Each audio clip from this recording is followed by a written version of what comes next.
أعوذ بالله من الشيطان الرجيم بسم الله الرحمن الرحيم الحمد لله رب العالمين والصلاة والسلام على أشرف الأنبياء والمرسلين سيدنا ومولانا أبي القاسم المصطفى محمد اللهم صل على محمد وآل محمد وعلى أهل بيته الطيبين الطاهرين ولعنة الله على أعدائهم إلى يوم الدين. I send my congratulations to all the believers for the wiladat of Lady Fatima Zahra alayhi salam. Inshallah, we are blessed with her shafa'at, inshallah, with her intercession. And inshallah, she can be a role model for all of us, especially the sisters that they have a role model now. And as you know, the prophets mainly were men. And the prophets were men. And now Sayyidah Fatima, an infallible lady, is born. And she becomes a great role model for all of humanity and especially for the sisters. And the sisters can now follow, inshallah, in the steps of Lady Fatima Zahra alayhi salam. When we want to understand the life of this immaculate lady, we have to understand that Ahlul Bayt alayhi salam were nur and light before creation. خلقكم الله أنوارا فجعلكم بعرشه مهتقين.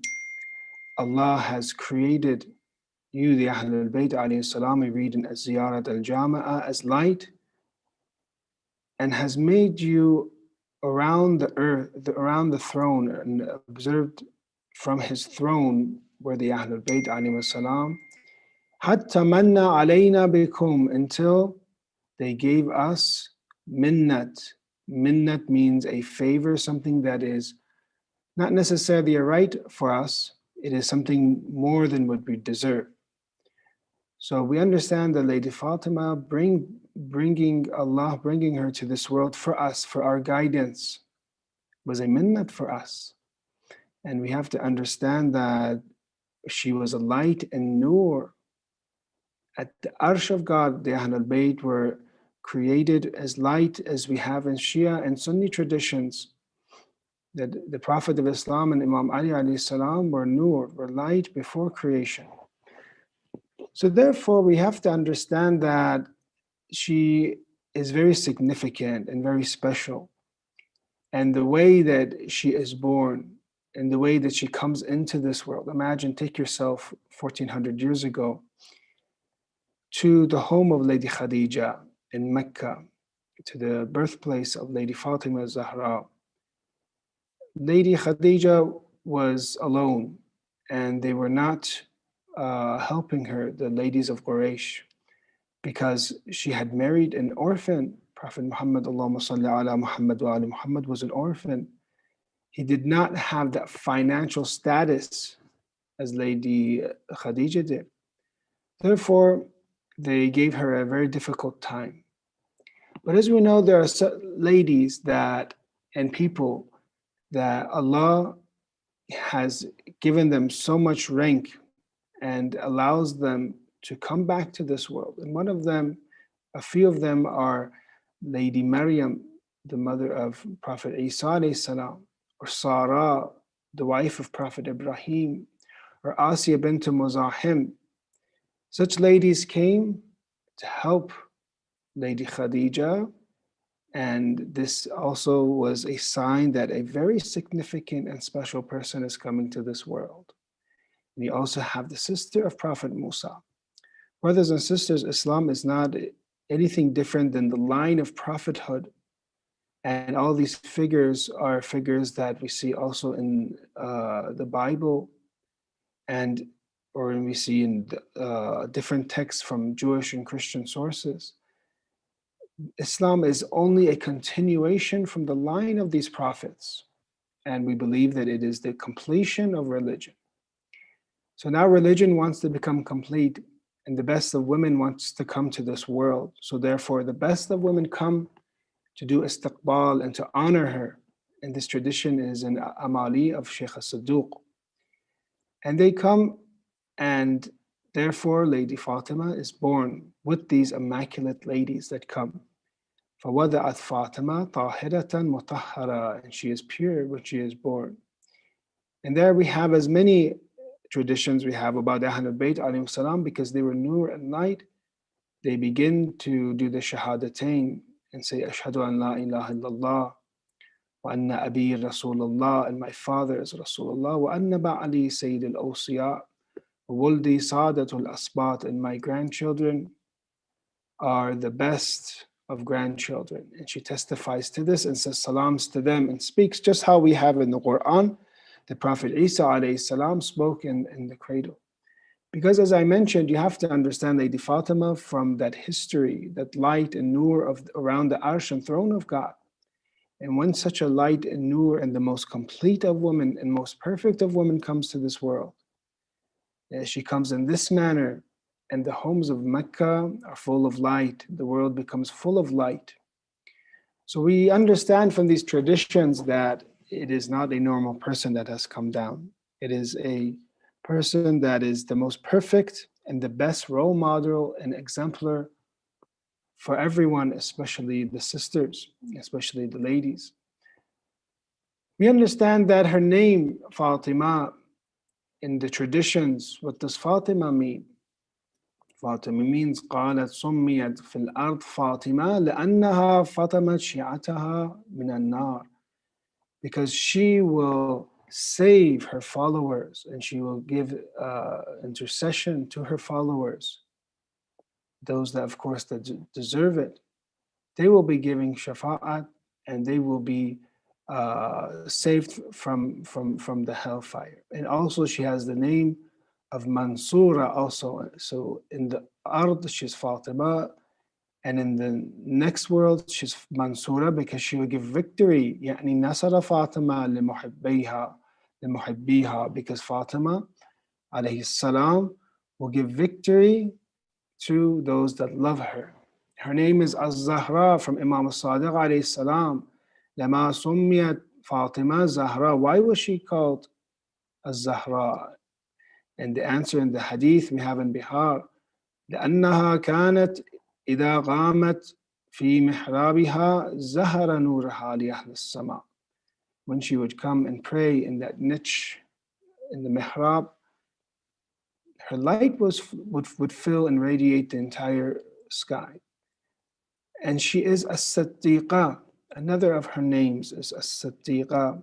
And it's truly being a blessing to mention these names and to be able to express our love to Lady Fatima. We should, sometimes we limit our remembrance of Ahl al-Bayt only to the martyrdoms.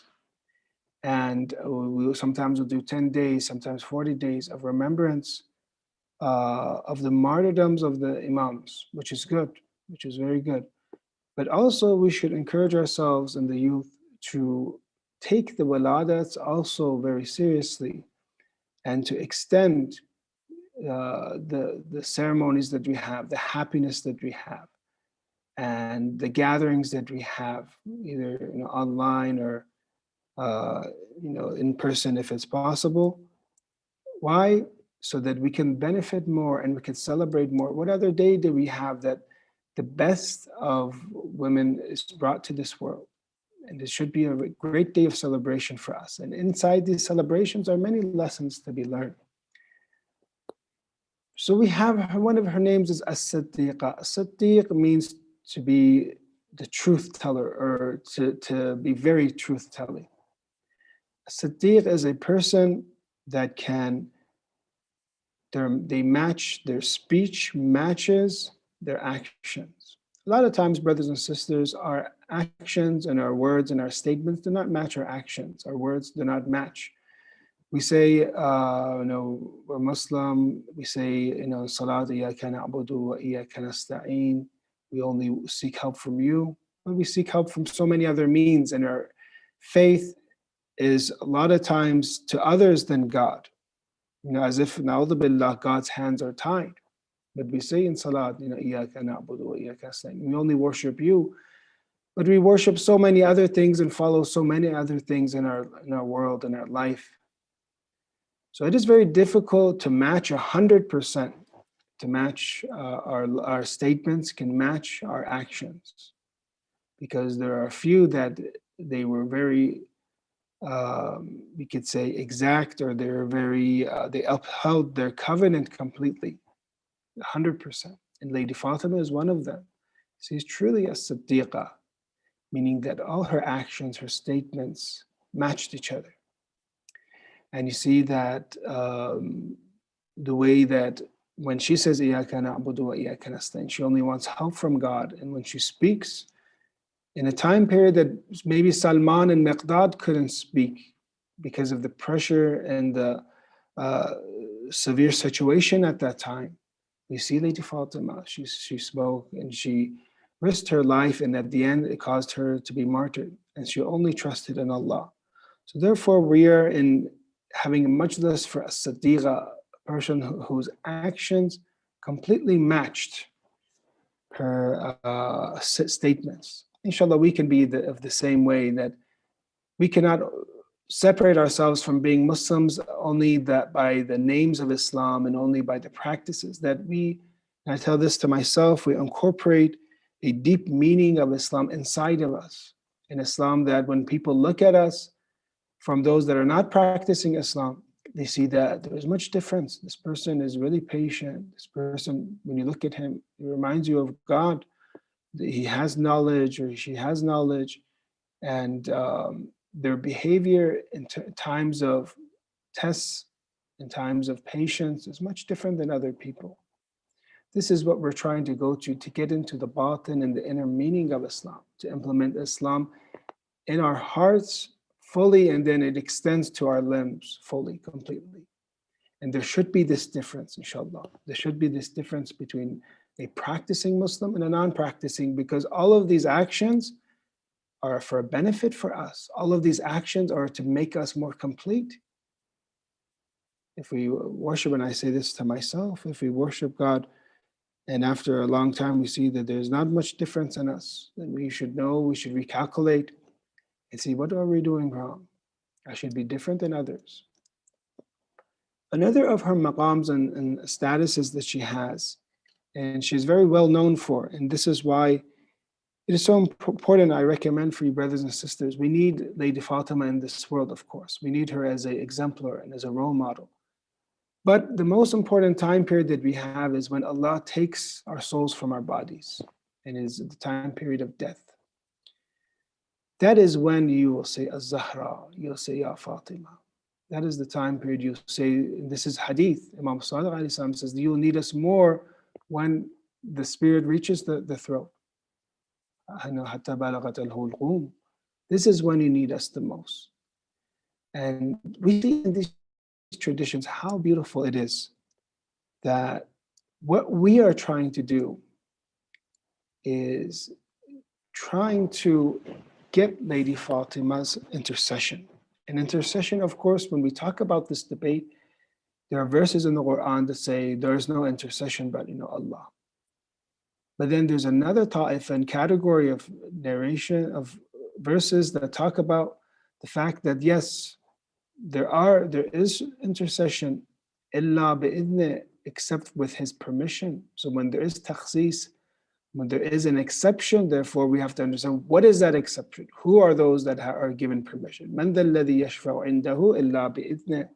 Who can give intercession except with his permission? So Allah has given permission for intercession, as we see in the Quran.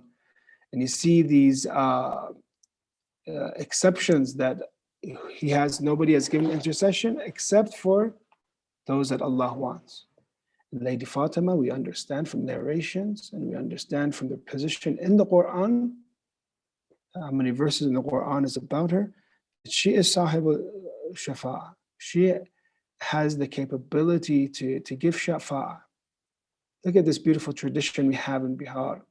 In the Day of Judgment, the Day of Judgment when Lady Fatima comes, all eyes will come down because of modesty and because of the nur of Sayyidah Fatima. All eyes will come down, and it will be her time to enter heaven. And Jibreel tells, she asks a hajat before she enters heaven. She has a need. What is her need? What does she want?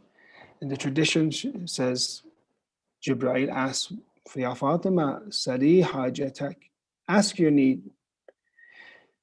فَتَقُولِينَ يَا رَبِّي شِيعَتِي, and she will say, "You, my Lord, my followers, my Shia." This is the love of a mother. Many of you are parents, and many of you here are either fathers or mothers. You know, when your child is crying nonstop, and you have to be awake, it's very difficult, and no matter how much the father loves the child, but it's very difficult for that father to pull an all-nighter all the time and to not have any sleep. But it's that love of the mother that is so strong. She will give up anything, completely anything, for their child, for their newborn. And you see in the Quran and in the Hadith, how it recommends to give more respect, more love for the mother has. Even when it comes to mustahab prayers, you know, and it says when your father calls you, and some of the traditions as when your father calls you, recommended prayer. You know, you could say louder, you know, Subhanallah or something. You know, make a sign in the salat that yes, I'm here. But it says though in mustahab prayer, the hadith, that when your mother calls you, say labbaik, say I'm here, I'm at your service. So we understand that this relationship between child and mother is stronger in the hadith, in the Quran too. So the Quran talks about parents, but then it talks about the mother, that she carried you 9 months. You know, and Imam Sajjad talks about she carries you places no other person carried. And you look at the right of the mother is longer than the right of the father. We see this in tradition. So therefore, that love of the mother is a stronger, compassionate love. And you see that Sayyidah Fatima is our mother. Before she enters heaven, can a mother enter heaven without her children? No, she cannot. So there she asks, Ya Rabbi Shi'ati, my Lord, what about my followers? فَيَقُولُ اللَّهُ عَزَّ وَجَلَّ قَدْ غَفَرْتُ لَهُمْ, I have forgiven them. But it's a mother. It says, فَتَقُولِينَ يَا رَبِّ شِيعَةُ وَلْدِي, what about the followers of my children, followers of Imam Hassan, Imam Hussein, followers of 11 Qur'ans, speaking Qur'ans that came from Lady Fatima. You know, they say, historians, when Rasulullah wanted to, there's a few times where he saw Angel Jibreel, exactly how his face was. A lot of times Angel Jibreel would come as companions, as a certain companion to the Prophet of Islam. But we have in our historians say that a few times, and only for the Prophet of Islam, did Jibreel show his true face. Then we understand that once it is when the Quran wanted to be descended. Second was when he wanted to go to Mi'raj, and I was invited for Mi'raj to see Allah, to become, you know, Kana Qaba Qawsayn, to be 2 bow lengths close to Allah. This is how close he became. And in this mystical journey, and this special journey that the Prophet had, it was a reality, of course. There he is given fruit, and that fruit later on becomes that nur and light that Lady Fatima is conceived with that light. Not that she came from the normal ways and there's other mediums until she was born. It was directly from heaven, fruit from heaven. And the Prophet of Islam, for 40 days, he knew something was going to happen. 40 days to separate from your wife, and 40 days to do i'tikaf. This is the Messenger of Allah. What position does he have that our Prophet has to separate from his wife and to do i'tikaf and to be in a place of just worship and fasting for 40 days and have iftar.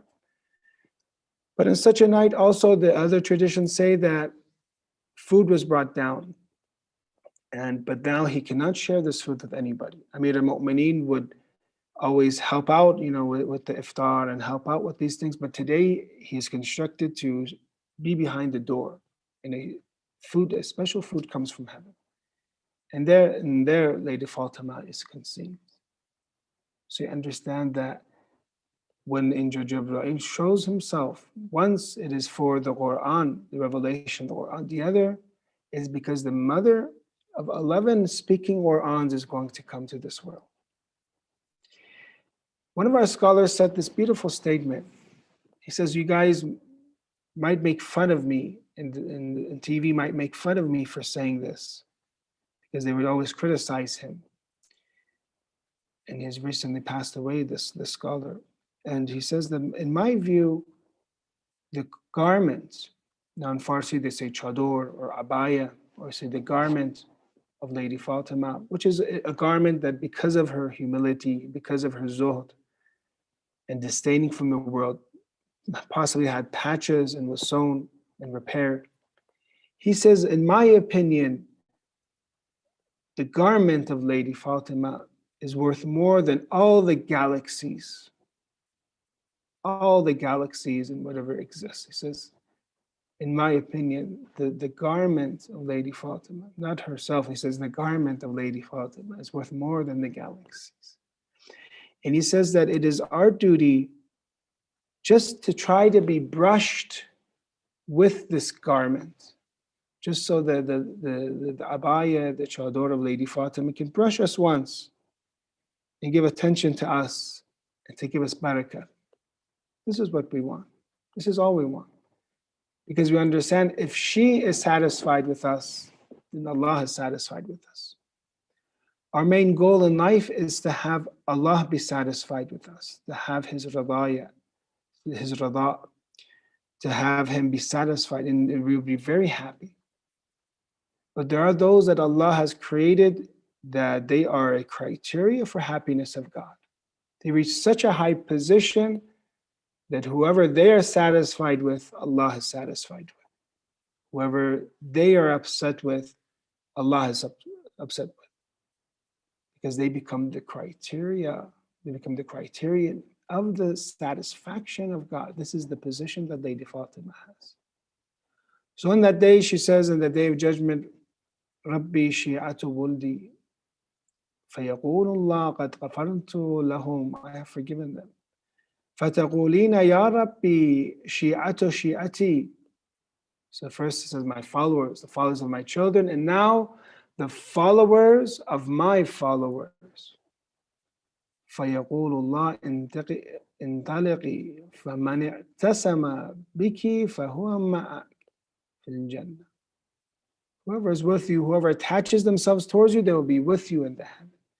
فَعِنْدَ ذَلِكَ يَوَدُّ الْخَلَائِقُ أَنَّهُمْ كَانُوا فَاطِمِيِّينَ. And on that day, the creation wishes that they were all Fatimi, attributed to Lady Fatima, and she separates the good from the bad. She separates them and takes them with herself to heaven. Inshallah, such shafa'at can be for us, inshallah.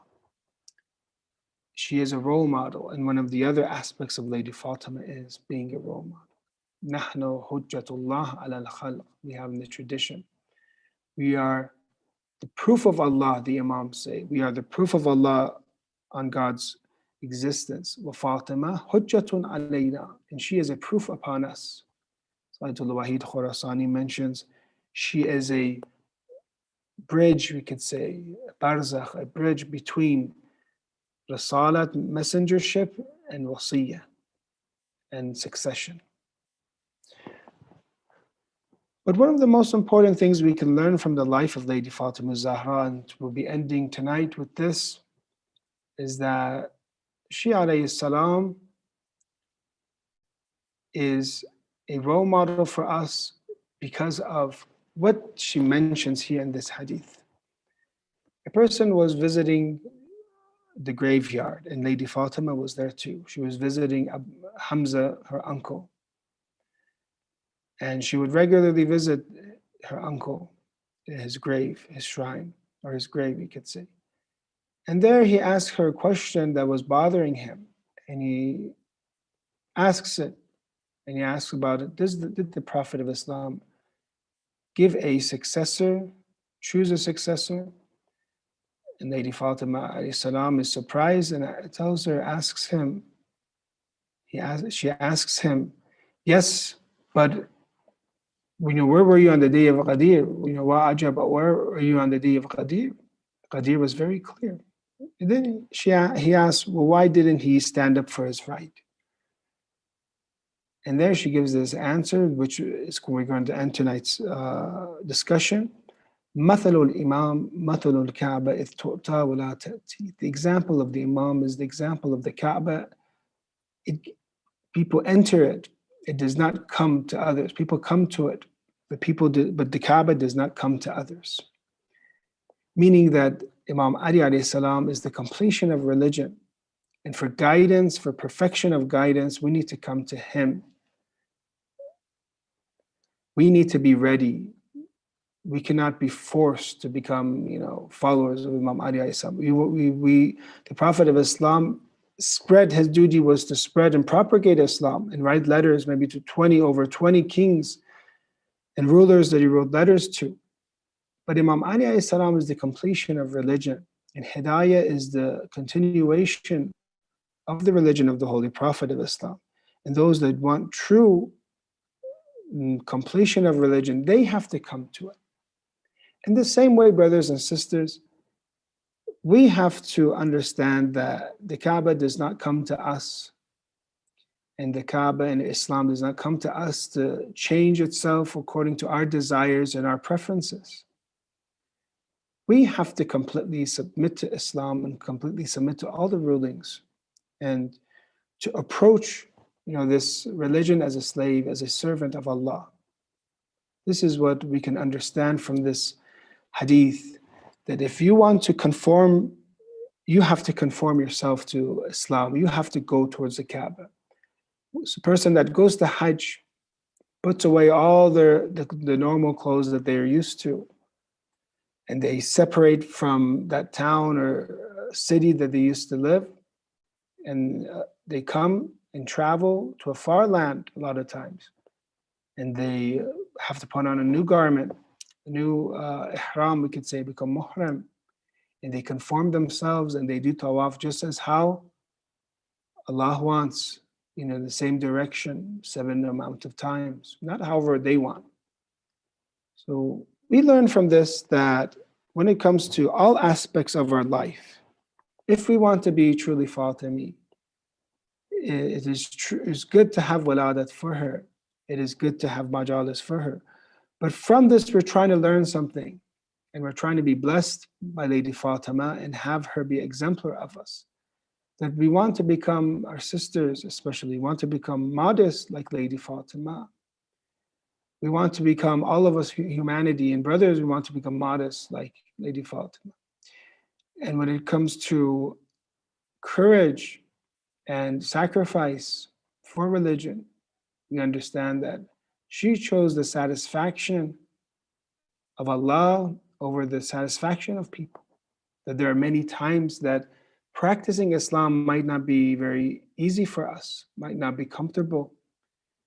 But we understand from that line that we learned from our mother, Lady Fatima al-Zahra, that stood at the age of 18 in Arabia with those circumstances, that we have to learn to be courageous. We have to learn to, that sometimes we have to choose between the world and the hereafter.